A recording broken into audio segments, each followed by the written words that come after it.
Assalamualaikum warahmatullahi wabarakatuh. Perkenalkan, nama saya Muas dengan nomor induk 05100180034.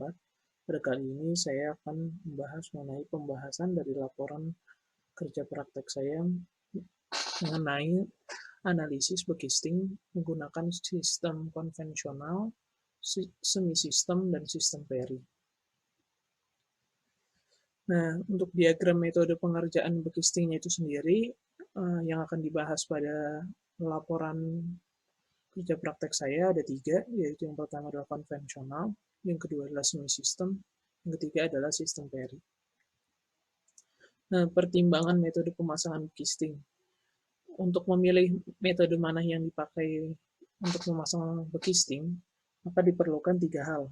Yang pertama adalah kita harus mengetahui keadaan dari bangunannya, keadaan dari ekonomi suatu proyek tersebut. Yang kedua adalah luasan dari bangunan itu harus diperhitungkan untuk mendapatkan efisiensi metode pengerjaan yang paling efisien, dan luasan lingkup kerjanya juga harus dipertimbangkan.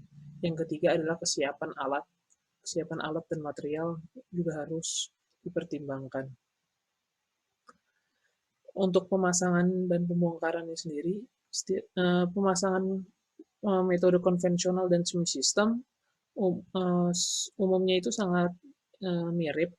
Jadi saya gabungkan pemasangannya. Yang pertama itu harus persiapan pekerjaannya dulu. Yang kedua adalah pengikatan sling tower crane.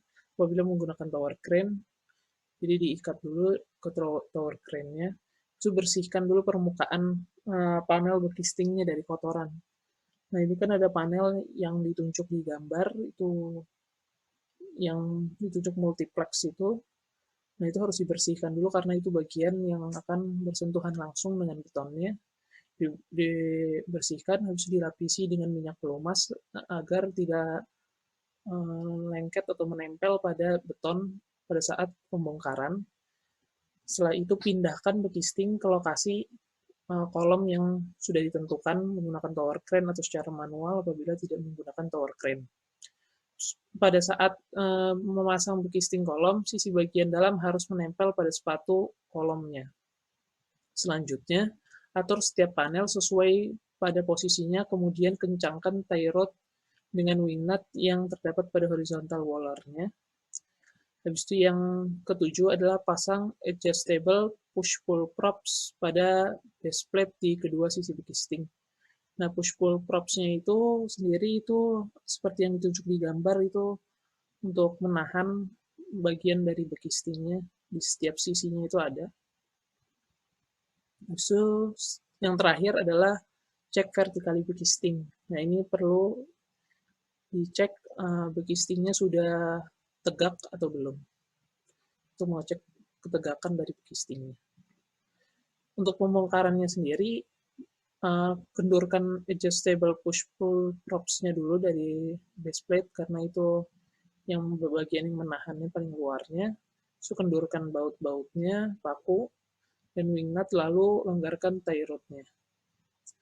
Selanjutnya, pengikatan sling tower crane ke bekisting dengan bantuan pekerja tentunya untuk dipindahkan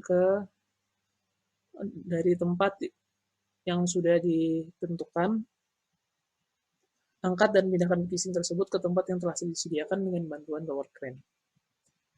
Untuk pemasangan bekisting sistem Perry-nya sendiri, sistem Perry ini berbeda dengan sistem konvensional dan semi sistem.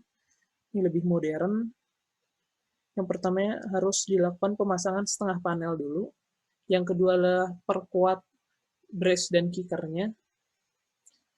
Yang ketiga adalah memeriksa ketegakan menggunakan unting-unting untuk mengecek ketegakan dari bekistingnya. Setelah itu menegakkan panel dengan menyetel brace dan kickernya. Yang terakhir adalah memasang lantai kerja pengecoran. Untuk pembongkarannya sendiri, sistem Perry ini berbeda dengan sistem konvensional atau sistem semi sistem. Karena sistem Perry tidak harus membongkar setiap bekistingnya. Sehingga bekisting sistem Perry hanya perlu dilonggarkan bagian-bagian tertentu dan dapat dipindahkan tanpa harus membongkar atau memasang secara keseluruhan dari bekistingnya, sehingga akan mempengaruhi waktu dan efisiensi dari metode ini.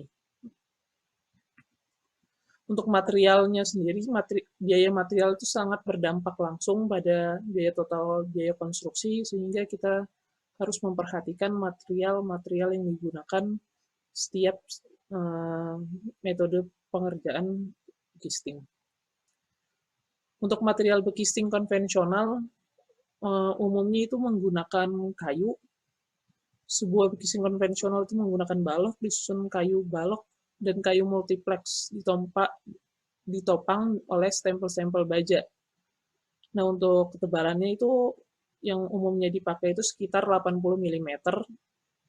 Itu sudah termasuk penjepit, pengokoh, dan skornya.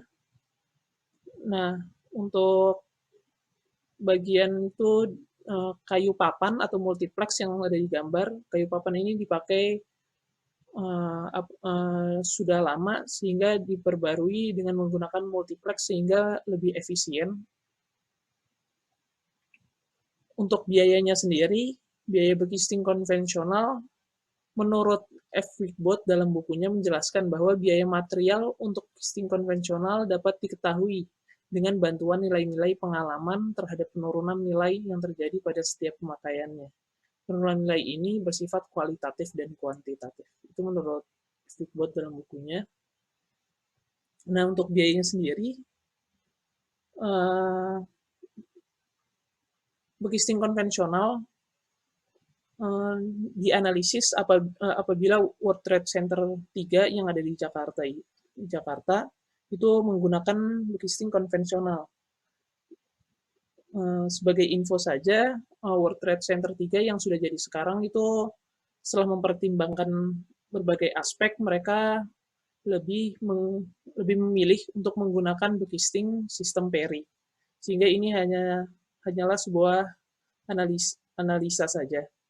Untuk besarnya harga satuan pekerjaan tergantung dari besarnya harga satuan bahan, harga satuan upah, tenaga kerja, dan alatnya.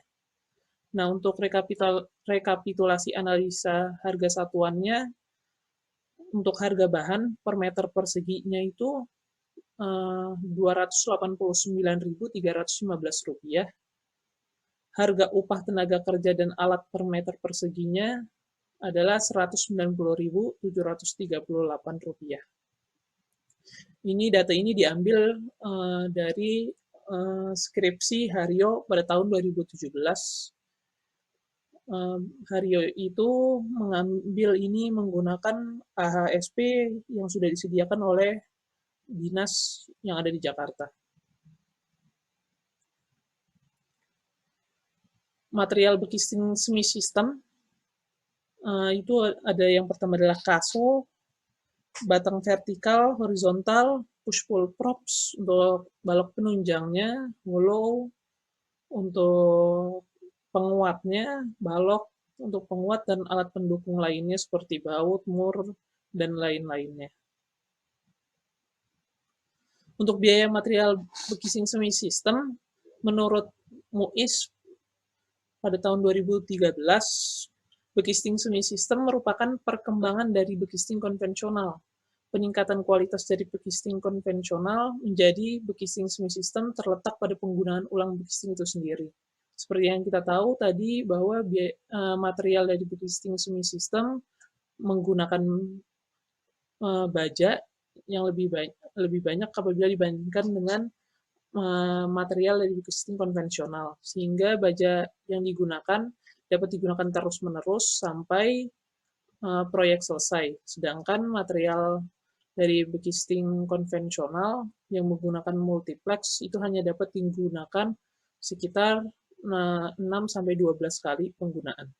Sehingga lebih efisien penggunaan berulang kali untuk bekisting semi system. Untuk AHSP-nya yang dianalisa ke proyek World Trade Center 3 juga itu harga bahan per meter perseginya itu sekitar Rp334.700. Untuk harga upah tenaga kerja dan alatnya itu per meter persegi Rp221.650. Ini juga diambil dari data data Haryo pada tahun 2017. Untuk material bekisting sistem Perry itu adalah double wing, suri hollow, joint pin, kaso, balok hollow, scaffolding, batang horizontal, batang vertikal, dan alat pendukung lainnya. Untuk gambarnya seperti ini, material dari sistem Perry lebih modern dan untuk biayanya juga lebih mahal. Tetapi pelaksanaan bekisting sistem ini lebih cepat apabila dibandingkan dengan bekisting konvensional dan semi system, sehingga akan mempengaruhi biaya totalnya. Tetapi biaya material dari bekisting sistem ini awalnya dapat dikatakan mahal, tetapi karena digunakan berulang kali dan pelaksanaannya relatif singkat, maka penambahan biayanya tidak terlalu mengikat. Itu menurut Muiz tahun 2013. Untuk AHSP-nya ini yang digunakan pada proyek World Trade Center 3 yang sudah dipakai, itu harga untuk bahannya sendiri per meter perseginya itu adalah Rp6.524.265. Untuk harga upah tenaga kerja dan alat per meter perseginya adalah Rp201.650. Ini juga diambil dari Haryo pada tahun 2017. Nah, ini daftar pustaka sumber-sumber yang saya ambil, data-datanya. Cukup sekian presentasi dari saya. Apabila ada kesalahan, mohon dimaafkan. Wassalamualaikum warahmatullahi wabarakatuh.